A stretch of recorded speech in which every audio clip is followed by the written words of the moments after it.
Hello, welcome to this is an intro to my YouTube channel, The Pacific Way. So who am I exactly?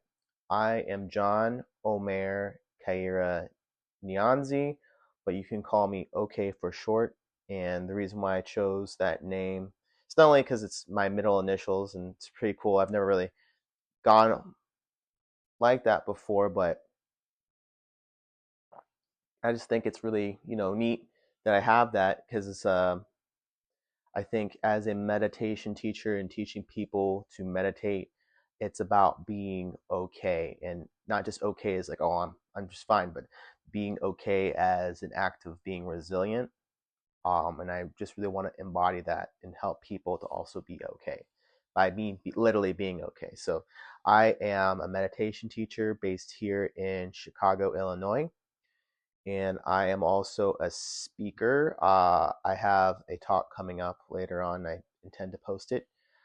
So I hope to make like maybe little weekly videos. I'm not sure. I'm really busy a lot, so this is no frills. This is just all going to be from my laptop. Uh, I'm not gonna do like whoosh kind of effects and everything. I think we really post that type of YouTube video phenomena. But I just received my Dharma Moon meditation teacher certificate. So I mean, I've done meditation since 2023.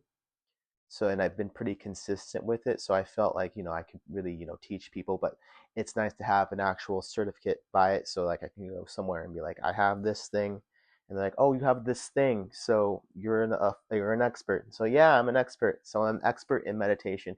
And I intend to go on to the advanced teacher track. um, I'm gonna be sharing this with some of my cohort, like this video. So if you guys see this, I hope that some of you are in the next class as well. I like my coffee, by the way.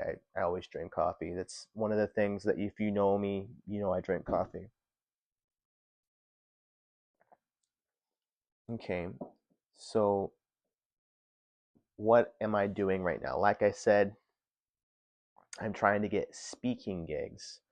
So my professional job is that I am a cathodic protection technician and corrosion engineer.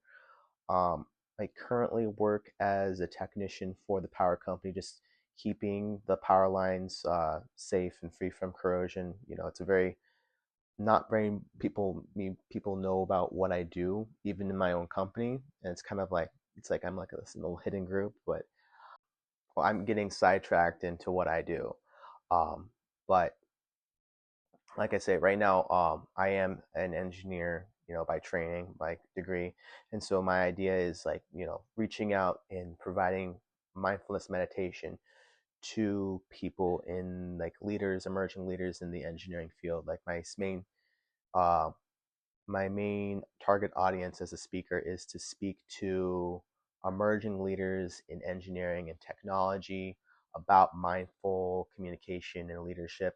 I think like one of my hopes is I think that like a lot of people are very reactive, and I'm trying to get people to be more responsive and not reactive. And I think that starts with our leaders, and low key I think that like the people that run the world, that are behind the scenes, are like the engineers, the people that design the world that we live in, the built environments. If I could reach out to those people, and it might kind of concentric circles out to the broader public. Um, so right now I'm just going out and reaching out to various engineering societies. One group that I got a gig on this upcoming on the 23rd. I am in talking to a group of people in Chicago, and I'm like really excited for that. It's unpaid, but right now a lot of this is going to be unpaid work. Just it's kind of like a labor of love, just trying to like to do it. Like it's something I want to do full time and to sustain myself. But for the time being, it's a lot of this is going to be all on my own. Just you know, trying to build a name for myself. So there's a lot to prepare for. The main points in my talk are about navigating information. I talk about understanding the role of opinion in communication. I actually going to do an actual like demonstration of like mindfulness meditation. Um, I kind of like split between the way that I was taught in the course versus the way that I came up with it. You know, there's like the whole thing. Do you closed eyes or open eyes meditation? It feels like, you know, I for me, if I think you're meditating, you're doing it. You know, meditation is meditation, but like there's some aspects of it. I don't. It depends on what's going on. Yeah, I hope to probably maybe do like maybe a little mindfulness meditation uh, demonstration video, and I'll do it the way I was taught, and I'll do different types of it. But anyway, getting sidetracked. The next is Pacific dialogue, and it's really my take on nonviolent communication.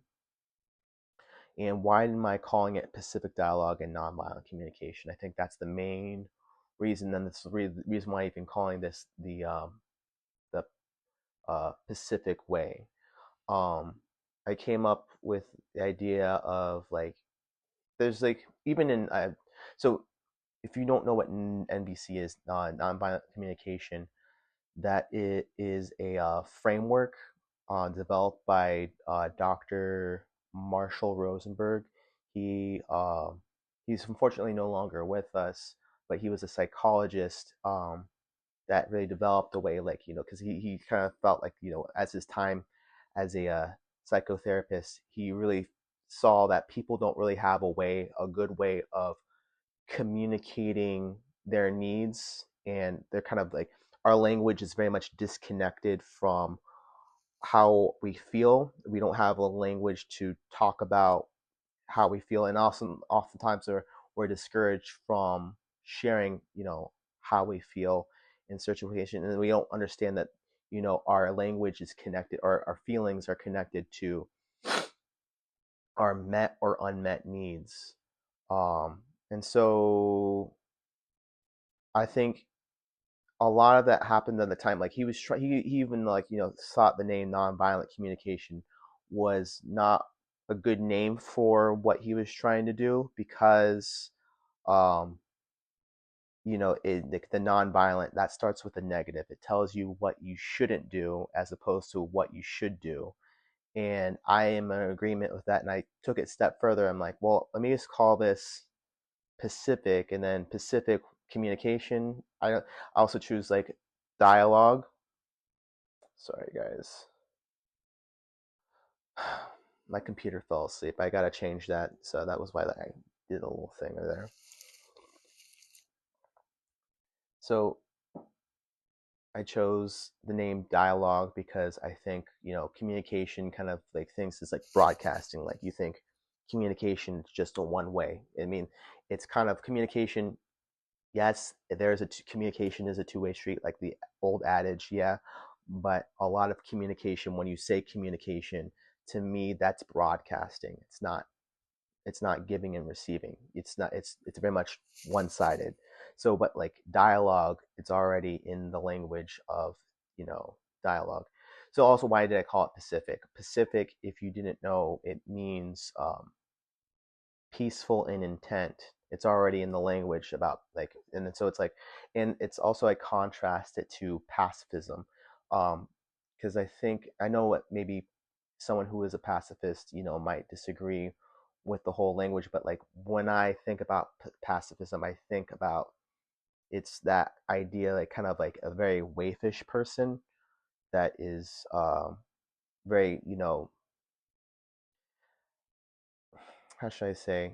It's just very much like, it's like it's not you're not an active participant in what's going on. You're renouncing what's going on. You're keeping yourself separate, as opposed to when I say Pacific, peaceful intent, it also evokes image of the ocean, something that's very deep, something that's really complicated and profound. And sometimes there is, there's this idea of something that is big, powerful, forceful at times. So that's something I feel like, that big kind of like, something that's strong and resilient, as opposed to something that is weak and waifish. I shouldn't probably use like weak, but because like someone might disagree with that. But it that I feel it's important. Like the words we choose, really make sense. Like really make things. We need to be careful what we say, and like understand what we're saying. In you know I don't know, but if you get it, nonviolent, it starts with the negative. It tells you what you shouldn't do and not what you're called to do. And Pacific, it evokes image of, it's not only means peaceful, but it's also evokes the image of a strong ocean, something. So that's why a lot of my stuff is like oceanic kind of thing. Like I feel like and even myself, I'm actually afraid of deep water. So I don't know like too much about Pacific stuff, but I make sure my thing doesn't fall asleep again. All right, and then yeah, so I'm gonna post this talk online, and I'm gonna ask, especially the folks that um, the people in my cohort, I'm gonna ask for your feedback when I get posted. So I'll post that into. You'll find a way to see it, and then um, with my teacher training, so I've already begun training. I've been using this app called 222. I've been partnering with them. My concerns with that group are just like I want to be independent, like to do it, like because I'm like kind of like dependent on that app at one person. I have to like kind of like talk to kind of like get them to do what I want them to do. But it's like it's like when you're dependent on somebody, it's like I want to be more independent, but that requires me to go out and do a lot of outreach. And like right now, I'm just doing walking around, putting flyers up on light posts in my neighborhood, and that only works so much, as opposed to like doing something that's like, online advertisement on Instagram. It's very, right now, that's very difficult for me. Um, and I also have a meetup group that I've started. Um, I might post that in the chat, if you want to come to it. Or not post in the chat. What is it? The thing, the notes. You'll find out. I'll post it. And yeah, I've already gotten feedback on it. Um, some people say I'm not really doing too much guided meditation, and they're right. I'm not. I'm not there to hold your hand through the whole process. I'm just giving you the steps. Come to the breath. And maybe I could try to like, I don't know. I might have to develop a good way. Maybe do body scans. I don't want to be talking the entire time while doing it, because some people, I've done it where I've did body scans and like talked the entire time, and a lot of people do not like that, and then a lot of people don't like it when I don't do it at all. So it's kind of have to find some sort of middle ground. And next, I am going to talk about the future classes I intend to take. Like I said, I'm taking a Dharma Moon's advanced teacher tract, so that includes like learning how to take a meta, uh, not meta like as in metamorphosis, but MATTA, just like a loving kindness practice, meditation. And then I think there's a course on Buddhist psychology, and there's something else too. I'm not sure. There's like it goes on a little bit more. I know like the Buddhist psychology one is like the Abhidhi Dharma, and then I think there's a course on like the actual business of meditation teacher stuff, which I'm really looking forward to. And also, I want to learn more about nonviolent communication. So far, I've worked on this book, Nonviolent Communication. I've read this book, but I'm by no means like a complete expert. I mean, like, I'm an expert in that if you've never read this before, I'm no more than you that has never read this book before, but that's not the kind of expert I want to be. I want to be an expert that like, knows this a little bit more because I'm actually teaching this. I might even do like courses. Uh, I'm also a big like local person. Like I try to do things in person, and start on a local level and like work my way. Like I said, like there's concentric circles. You start local, then you go out and you go out. You know, it's kind of like you start here at home. I feel like the internet kind of makes it feel like you're broadcasting into like the international, but you kind of are, but you know, it's not the same as when you're meeting somebody in person. And then yeah, if that makes sense, I feel like I'm making offline more of a thing. Anyway, that's not what I'm talking about. Nonviolent communications is the book I've read. I'm taking a course on it. The next course I'm taking is about Confucianism, about the Analects. I intend to incorporate a little bit about Confucianism, which is really hard because there's not like, because there are ancient texts, you know, there's not much on it, but we could learn a thing or two about Confucius because he lived during a time of intense political instability. The spring and autumn period, read up about it. There's a lot of people, different warring states in China at that time, and he really, you know, I mean, his stuff wasn't new. Oh gosh, sorry y'all. His stuff wasn't like, he wasn't bringing up stuff that was new. He wasn't coming up with anything new. He actually, you know, there's this idea called Ruism. That's his the philosophy that was at the time, which wasn't really, it wasn't, he wasn't teaching Confucianism. He was teaching this thing that someone else taught way back when, but they're lost to history. Um, and next, yeah, so I'm taking a course on that, and then also, uh, along with like the book, I'm trying to do this book. This is an old book. I found out from this book. This book references this book by Robert A. Irwin. It's a very old book. It's called Building a Peace System, and it's a book for activists, scholars, students, and concerned citizens. Um, this, I think, it's not necessarily. It's more of. It's less of like a textbook and more of a, feels like a manual on how to create a certain type of like reading group. It has different texts and everything.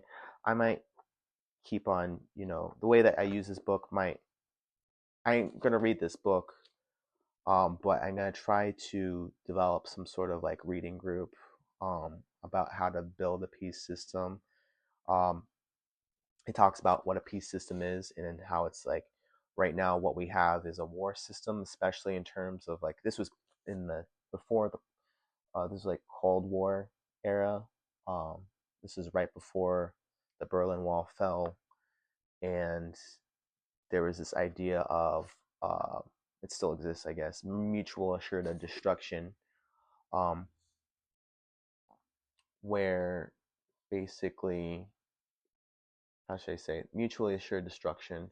So I don't know if you guys know the idea of everyone, if like all the world powers have nuclear weapons, basically a peace is maintained because if you try to use your nuclear weapons, then your enemy is going to use yours, and so you've effectively maintained peace. But it's a very tenuous, stressful peace, which is not actual peace. It's not, you know, it's not actually uh, helpful.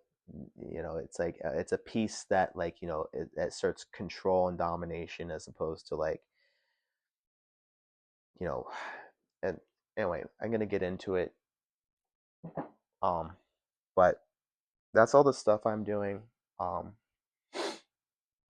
if you like what I'm doing, and you're in my area, especially, try to sign up to my meetup group.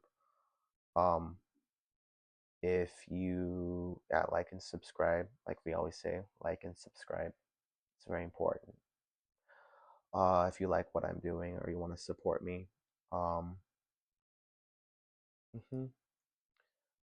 Well, thank you guys so much for making it through this about 20-minute video. So have a good rest of your week. I will try to check in periodically. Thank you. Bye.